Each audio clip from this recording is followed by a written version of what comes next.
Bacaan Alkitab 11 Maret, Perjanjian Lama bilangan 15 ayat 17 sampai bilangan 16 ayat 40. Lagi berfirmanlah Tuhan kepada Musa, berbicaralah kepada orang Israel dan katakanlah kepada mereka, apabila kamu masuk ke negeri kemana kamu akan kubawa, maka apabila kamu makan roti hasil negeri itu, haruslah kamu mempersembahkan persembahan khusus bagi Tuhan.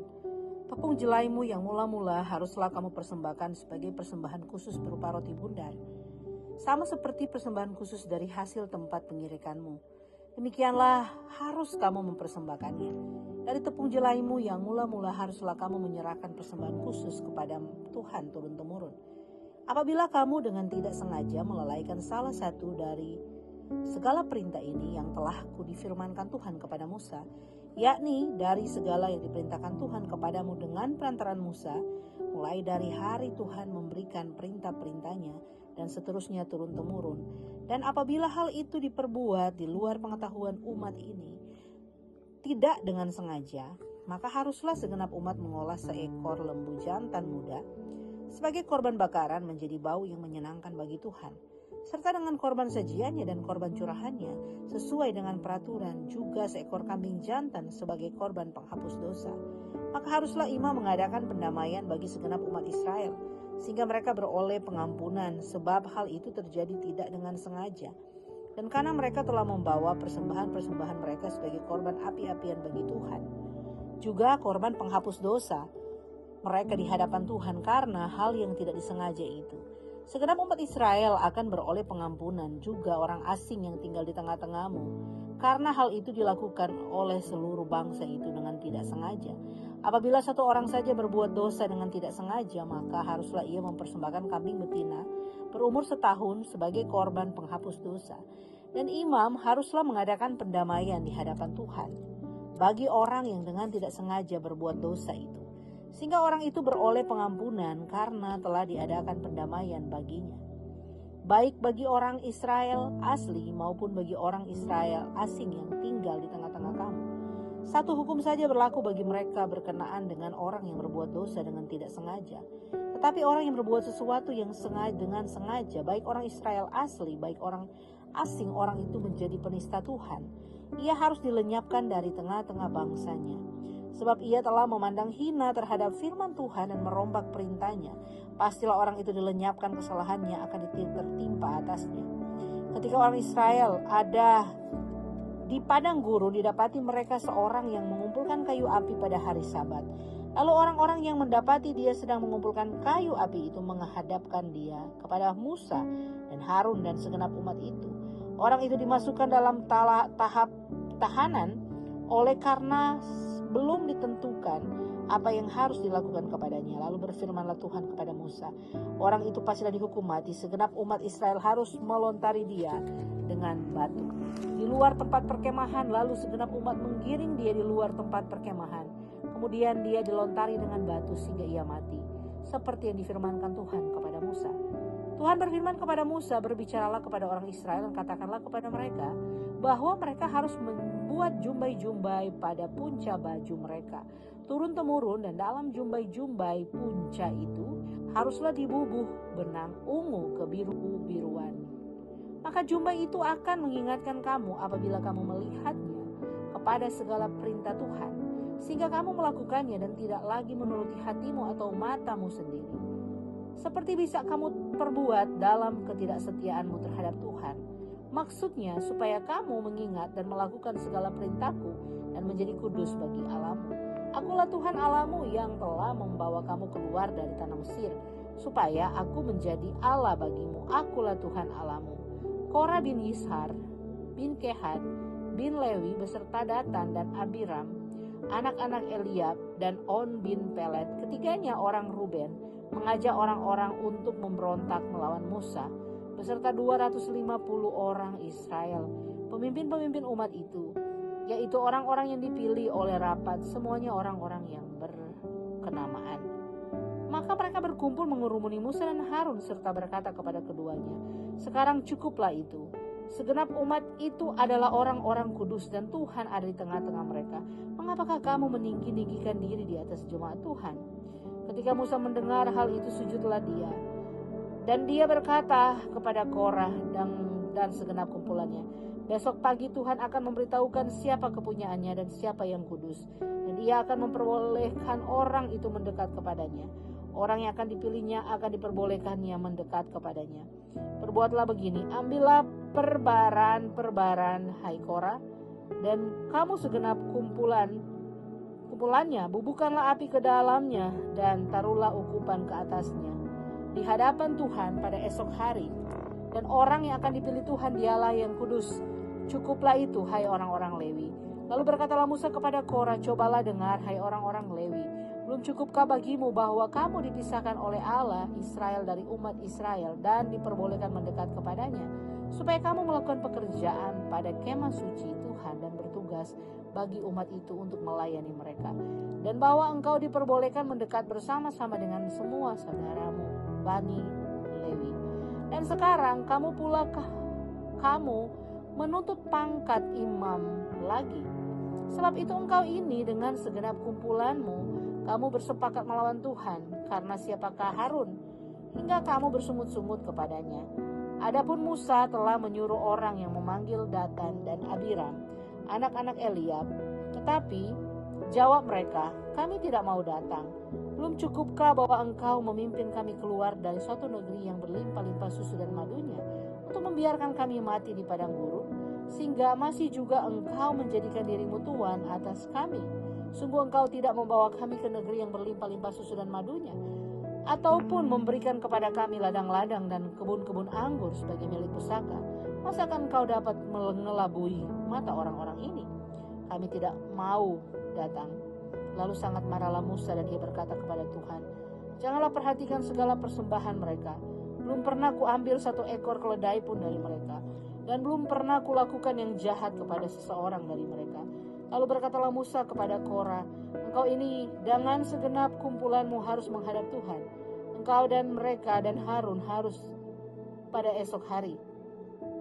Baiklah, kamu masing-masing membawa perbaraan, membubuhkan ukupan di atasnya. Lalu kamu mempersembahkan masing-masing pembaraan ke hadapan Tuhan, 250 perbaraan. Juga engkau dan Harun masing-masing harus membawa persembahannya. Maka mereka masing-masing membawa perbaraan, membubuh api ke dalamnya, menaruh ukupan di atasnya, lalu berdiri mereka di depan pintu kemah pertemuan, juga Musa dan Harun. Ketika Korah mengumpulkan segenap umat itu melawan mereka berdua di depan pintu kemah pertemuan, tampaklah kemuliaan Tuhan kepada segenap umat itu.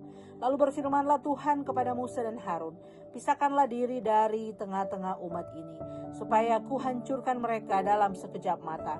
Tetapi sujudlah mereka berdua dan berkata, ya Allah, Allah dari roh segala makhluk, satu orang saja berdosa, masakan engkau murka terhadap segenap perkumpulan ini? Maka berfirmanlah Tuhan kepada Musa, katakanlah kepada umat itu, pergilah dari sekeliling tempat kediamanmu Korah, Datan dan Abiram. Lalu pergilah Musa kepada Datan dan Abiram, dan para tua-tua Israel mengikuti dia. Berkatalah ia kepada umat itu, baiklah kamu menjauh dari kemah orang-orang fasik ini, dan janganlah kamu kena kepada suatu apapun yang dari kepunyaan mereka, supaya kamu jangan mati lenyap oleh karena segala dosa mereka. Maka pergilah mereka dari sekeliling tempat kediaman Korah, Datan dan Abiram. Keluarlah Datan dan Abiram, lalu berdiri depan pintu kemah mereka, bersama-sama dengan istrinya, para anaknya, dan anak-anak yang kecil. Sesudah itu berkatalah Musa, dari hal inilah kamu akan tahu bahwa aku diutus Tuhan untuk melakukan segala perbuatan ini, dan hal ini bukan dari hatiku sendiri. Jika orang-orang ini nanti mati seperti matinya setiap manusia, dan mereka mengalami yang dialami setiap manusia, maka aku tidak diutus Tuhan. Tapi jika Tuhan akan menjadikan sesuatu yang belum pernah terjadi, dan tanah mengangakkan mulutnya dan menelan mereka beserta segala kepunyaannya mereka, sehingga mereka hidup-hidup turun ke dunia orang mati, maka kamu akan tahu bahwa orang-orang ini telah menista Tuhan. Baru saja ia selesai mengucapkan segala perkataan itu, maka terbelahlah tanah yang dibawa mereka, dan bumi membuka mulutnya dan menelan mereka yang dengan seisi rumahnya dan semua orang yang ada pada Korah, dan dengan segala harta milik mereka. Demikianlah mereka dengan semua orang yang ada pada mereka turun hidup-hidup ke dunia orang mati. dan bumi menutupi mereka sehingga mereka binasa dari tengah-tengah jemaah itu. Dan semua orang Israel yang di sekeliling mereka berlari-larian mendengar teriak mereka. Sebab kata mereka, jangan-jangan bumi menelan kita juga. Lagi keluarlah api berasal daripada Tuhan, lalu memakan habis ke-250 orang yang mempersembahkan ukupan itu. Tuhan berfirman kepada Musa, katakanlah kepada Eleazar, anak Imam Harun, supaya ia mengangkat perbaran-perbaran dari antara kebakaran itu. Lalu hamburkanlah api itu jauh-jauh, karena semuanya itu kudus, yakni perbaran orang-orang berdosa yang telah membayarkan nyawanya. Kemudian semuanya itu harus di tempat tipis-tipis menjadi salut mesbah, sebab telah dibawa ke hadapan Tuhan oleh orang-orang itu. Jadi semuanya itu kudus. Dengan demikian hal itu menjadi tanda bagi orang Israel. Maka Imam Eleazar mengambil perbaran-perbaran tembaga yang telah dibawa oleh orang-orang yang terbakar itu. Ia lalu ditempa menjadi salut mesbah. Itu menjadi suatu peringatan bagi orang Israel supaya jangan tampil orang awam yang bukan dari keturunan Harun untuk membakar ukupan di hadapan Tuhan. Dan jangan ia menjadi seperti Korah dan kumpulannya, seperti yang difirman Tuhan kepadanya dengan perantaraan Musa. Pembacaan dari Perjanjian Baru, Markus 15 ayat 1 sampai 47. Pagi-pagi benar, imam-imam kepala bersama tua-tua dan ahli-ahli Taurat dan seluruh mahkamah agama sudah bulat mufakatnya. Mereka membelenggu Yesus lalu membawanya dan menyerahkan kepada Pilatus. Pilatus bertanya kepadanya, "Engkaukah raja orang Yahudi?" Jawab Yesus, "Engkau sendiri mengatakannya." Lalu imam-imam kepala mengajukan banyak tuduhan terhadap dia. Pilatus bertanya pula kepadanya, katanya, "Tidakkah engkau memberi jawab? Lihatlah betapa banyaknya tuduhan mereka terhadap engkau." Tapi Yesus sama sekali tidak menjawab lagi, sehingga Pilatus merasa heran.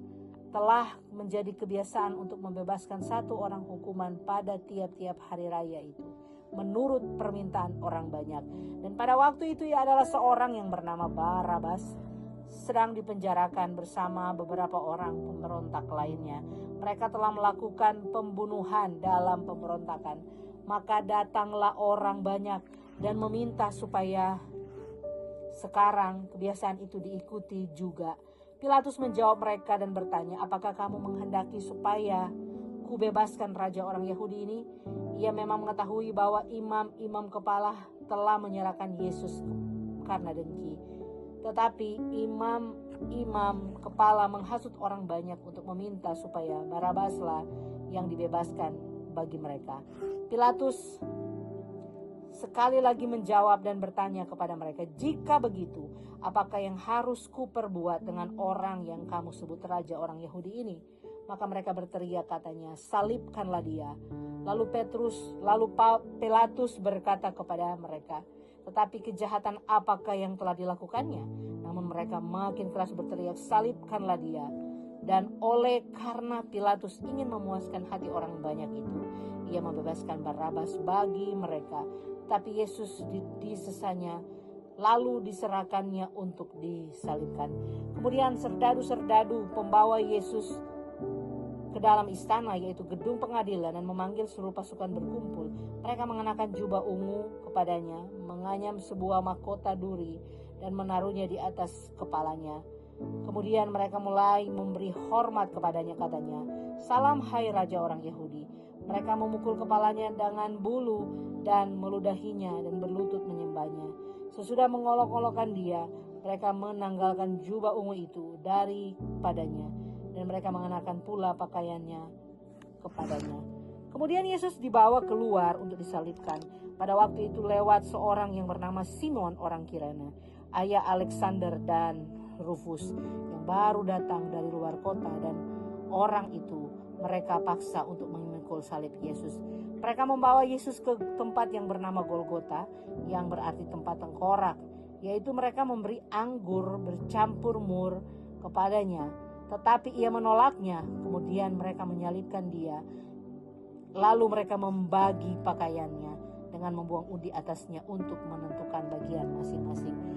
Hari jam 9 ketika ia disalibkan. Dan alasan mengapa ia dihukum disebut pada tulisan yang terpasang di situ, Raja orang Yahudi. Bersama dengan dia disalibkan 2 orang penyamun, seorang di antaranya tangan kanannya dan seorang di sebelah kirinya. Demikianlah genaplah nats Alkitab yang berbunyi, ia akan terhitung di antara orang-orang durhaka. Orang-orang yang lewat di sana menghujat dia, dan sambil menggelengkan kepala mereka berkata, hai engkau yang mau merubuhkan bait suci dan mau membangunnya kembali dalam 3 hari, turunlah dari salib itu dan selamatkanlah dirimu. Demikianlah juga imam-imam kepala bersama-sama ahli Taurat mengolok-olokkan dia di antara mereka sendiri, dan mereka berkata, orang lain ia selamatkan, tetapi dirinya sendiri tidak dapat ia selamatkan. Baiklah Mesias Raja Israel itu turun dari salib itu, supaya kita lihat dan percaya bahwa kedua orang yang disalibkan bersama-sama dengan dia mencela dia juga. Pada jam 12 kegelapan meliputi seluruh daerah itu dan berlangsung sampai 3 jam. Dan pada jam 3 berserulah Yesus dengan suara nyaring, Eloi, Eloi, lama sabachthani, yang berarti Allahku, Allahku, mengapa engkau meninggalkan aku? Mendengar itu beberapa orang yang berdiri di situ berkata, lihat ia memanggil Elia. Maka datanglah seorang dengan bunga karang, mencelupkannya ke dalam anggur asam, lalu mencucukkannya pada sebatang bulu dan memberi Yesus minum, serta berkata, baiklah kita tunggu dan melihat apakah Elia datang untuk menurunkan hujan. Lalu berserulah Yesus dengan suara nyaring dan menyerahkan nyawanya. Ketika itu tabir bait suci terbelah 2 dan di atas sampai ke bawah. Waktu kepala pasukan yang berdiri berhadapan dengan dia melihat matinya demikian dan berkatalah ia, sungguh orang ini adalah anak Allah. Ada juga beberapa perempuan yang melihat dari jauh, di antaranya Maria Magdalena, Maria ibu Yakobus muda dan Yoses, serta Salome. Mereka semuanya telah mengikut Yesus dan melayaninya waktu ia di Galilea. Dan ada juga di situ banyak perempuan lain yang telah datang ke Yerusalem bersama-sama dengan Yesus. Sementara itu hari mulai malam, dan hari itu adalah hari persiapan, yaitu hari menjelang Sabat. Karena itu Yusuf orang Arimatea, seorang anggota majelis besar yang terkemuka, yang juga menanti-nantikan kerajaan Allah, memberanikan diri menghadap Pilatus dan meminta mayat Yesus. Pilatus heran waktu itu mendengar bahwa Yesus sudah mati. Maka ia memanggil kepala pasukan dan bertanya kepadanya, apakah Yesus sudah mati? Sesudah didengarnya keterangan kepala pasukan, ia berkenan memberikan mayat itu kepada Yusuf. Yusuf pun membeli kain lenan. Kemudian ia menurunkan mayat Yesus dari salib dan mengapaninya dengan kain lenan itu. Lalu ia membaringkan dia di dalam kubur yang digali dalam bukit batu. Kemudian digulingkannya sebuah batu ke pintu kubur itu. Maria Magdalena dan Maria ibu Yoses melihat di mana Yesus dibaringkan. Bacaan Alkitab dari Mazmur 54 ayat 3 sampai 9. Ya Allah, selamatkanlah aku karena namamu. Berilah telingamu kepadaku karena keperkasaanmu. Ya Allah, dengarkanlah doaku, berilah telinga kepada ucapan mulutku. Sebab orang-orang yang angkuh bangkit menyerang aku. Orang-orang yang sombong ingin mencabut nyawaku. Mereka tidak memperhatikan Allah, mempedulikan Allah. Sesungguhnya Allah adalah penolongku. Tuhanlah yang menopang aku. Biarlah kejahatan itu berbalik kepada seteru-seteruku. Binasakanlah mereka karena kesetiaanmu. Dengan rela hati aku akan mempersembahkan korban kepadamu, bersyukur kepada namamu baik, ya Tuhan. Sebab ia melepaskan aku dari segala kesesakan dan